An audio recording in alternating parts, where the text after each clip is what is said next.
এই যে আমি এখানে 250 গ্রাম চিড়েটা নিয়ে নিয়েছি। এই যে শক্ত চিড়েটা, এটাকে ভালো করে আমি জল দিয়ে ধুয়ে নেব। ভালো করে জল দিয়ে ধুয়ে নেব। এই যে চিড়েটাকে ধুয়ে ভালো করে ঝরঝরে করে নিতে হবে। এই যে আমি ঝরঝরে করে নিয়েছি চিড়েটাকে ধুয়ে। এবার আমি ঘি দিয়ে দিচ্ছি।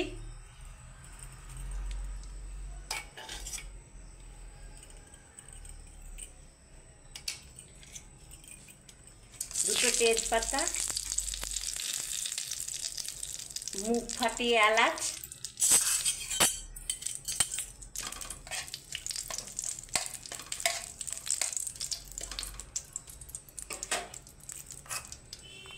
কাজু,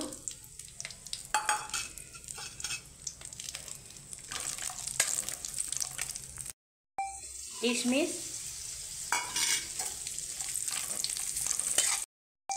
এবার আমি চিড়েটাকে দিয়ে দিচ্ছি।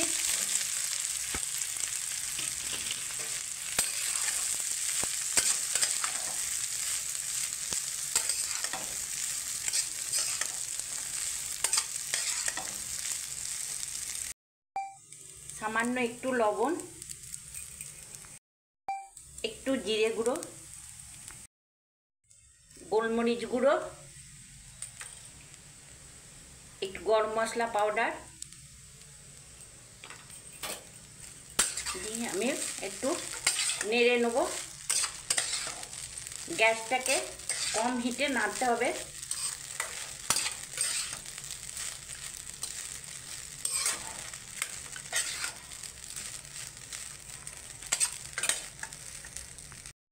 এখানে 1 চামচ আমুল দুধ দিয়ে আমি আবার একটু নেড়ে নেব।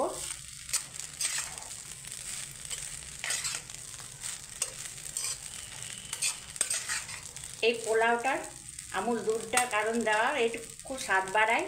আর এখানে মিষ্টিটা দিচ্ছি, আপনাদের স্বাদ অনুযায়ী একটু মিষ্টি হবে এই পোলাওটা, ওই জন্য মিষ্টি মিষ্টি।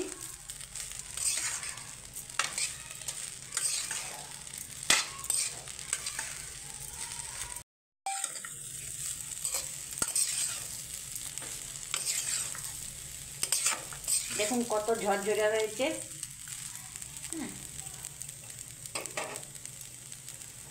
এবার লাস্টে আমি একটু গাওয়া ঘি,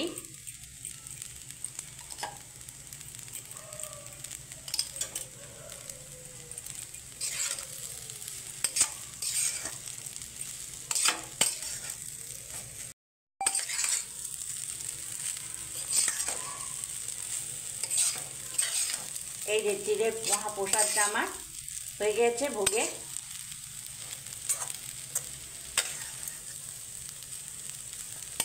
কত সুন্দর দেখুন ঝরঝরে হয়েছে।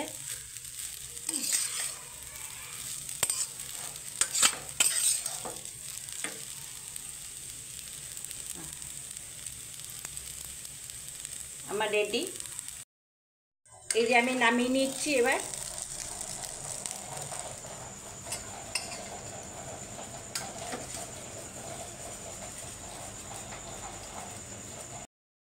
এই যে আমি নামিয়ে নিয়ে এসেছি, দেখুন কত সুন্দর হয়েছে। এই যে আপনারা এইভাবে একদম ঝরঝরে চিড়ের পোলাও বানিয়ে দিতে পারেন জগন্নাথকে। দেখুন চিড়ে পোলাও বানাতে কি কি লাগে, উপকরণ সব দেখিয়ে দিচ্ছি, চলুন।